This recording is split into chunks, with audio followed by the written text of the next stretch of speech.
Your birth month equals the pool you have to swim in for a week. January, the serene pool. Sunlight filters through the cracks above, filling the cavern with a gentle glow. The water is warm, clear, and perfectly safe to drink. You can sleep on the stone ledges, soothed by the steady fall of water echoing through the chamber. Fresh fruit sometimes drifts in with the current, enough to keep you alive through the week. No one else is here, and nothing waits in the shadows. You are safe in this place.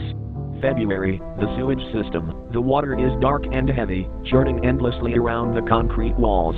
A massive drain swallows the flow with a roar, pulling at you whenever you drift too close. The air stings with the smell of rust and waste, and the taste of the water will make you sick if you drink it. Food never appears here, and you will not sleep much, because something stirs in the tunnels. Do not let the whirlpool take you. March, the pool rooms. The tiled halls stretch on forever, glowing with a pale golden light that never dims. The water clings to your skin as you swim, heavier than normal.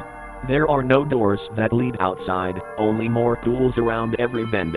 Food sometimes appears by the edge, but you will always feel thirsty.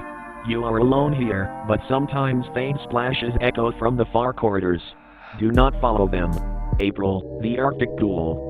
Frozen cliffs rise high on both sides, glowing under a sky filled with endless stars. The water is crystal clear and bitterly cold, numbing your body within minutes. Small ponds grow along the edge, their fruits keeping you alive through the week. Sleep is shallow, as the sound of cracking ice echoes across the valley at night. A white sailboat drifts in the distance, but no matter how far you swim it never grows closer. Do not try to reach it. May, the playroom pool. The walls are painted with bright patterns of rainbows and stars, glowing under soft lamps that never flicker. The water is warm and shallow near the doors, but it deepens into darkness as you swim farther out. Toys drift across the surface, sometimes vanishing beneath the water without a sound. Packaged snacks float to you now and then, keeping you fed, but sleep is restless under the painted walls.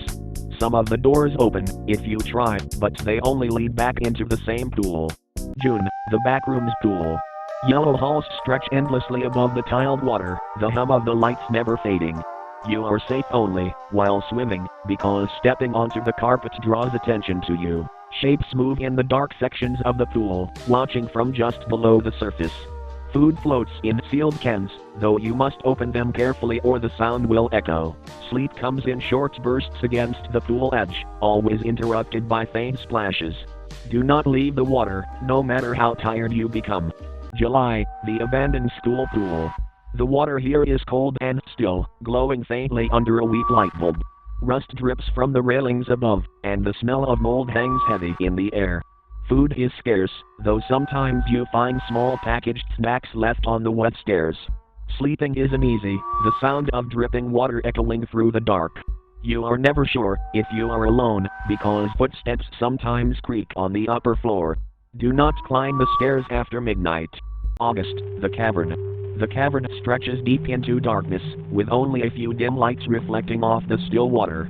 The air is damp and heavy, and every sound echoes, as if something is listening. You can drink the water, but food is rare and only appears as small sealed packages left on the floating raft. Sleep isn't easy, because shadows often shift at the far end of the cave. Do not swim toward the black tunnel. September, the foggy water park. The air is thick with mist, and the ceiling lights glow faintly through the haze. The water is shallow, filled with toys and slides that look abandoned yet strangely new. Sometimes you hear children laughing, but the pool is always empty when you turn around. Food is scattered across lounge chairs, though it tastes stale and strange. Sleep isn't easy, because shapes move within the fog above the water. Do not answer if you hear your name. October, the endless lane. The pool stretches forward with no end, the lights above humming softly as they fade into the distance. The water is cold and deep, and your strokes echo against the tiled walls. No food ever appears, but the water is safe to drink, keeping you alive, though weak. Resting is difficult, because the surface never stays still, as if something large is moving below. If you stop swimming, you may hear its breathing beneath you. November, the crimson pool. The water glows a deep red under the slide, thick and warm against your skin. The air is silent, heavy, as if the night itself is holding its breath. No food or water will appear here, and you must survive with nothing. Sleep is shallow, and when you open your eyes, the color seems darker than before. The slide is tempting, but it leads only deeper into the red. Do not climb it. December, the skyline pool. The water stretches to the horizon, meeting the glowing city far below. The air is warm, carrying faint music from the streets, though no one else is truly here. Food appears on floating trays, light meals that vanish when finished. You can rest on the pool edge, but the drop below never stops pulling at your thoughts. The city lights flicker in patterns you should not try to understand. Do not swim too close to the edge.